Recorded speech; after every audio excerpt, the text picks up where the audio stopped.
En tant que futur gestionnaire de ferme, je prévois équilibrer les tendances environnementales nécessaires à la sauvegarde de l'eau, de l'air et du sol, avec la nécessité d'être productif et compétitif dans l'économie mondiale, et cela en utilisant la technique du semi-direct.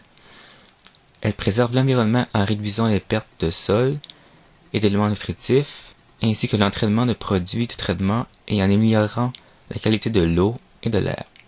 L'isolement à la surface du sol par les résidus végétaux des années précédentes provoque un ombrage du sol, réduit la turbulence éolienne et limite les échanges entre le sol et l'atmosphère.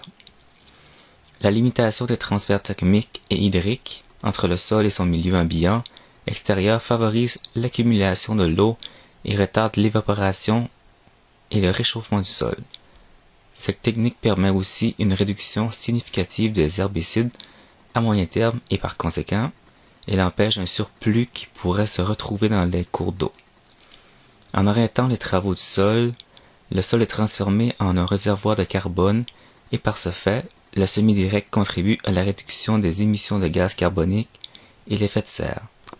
Le semi-direct réduit aussi le nombre de travaux et de passages au champ, ce qui est bénéfique à la sauvegarde de l'air. En supprimant le labour et par conséquent l'enfouissement des résidus de récolte, il y a une accumulation en surface de carbone organique par rapport au travail du sol classique. Le non-labour réduit la minéralisation de la matière organique de l'ancienne couche travaillée. Ceci peut être expliqué par les nouvelles conditions édaphiques qui se développent sous le non-labour pour le fonctionnement des populations microbiennes.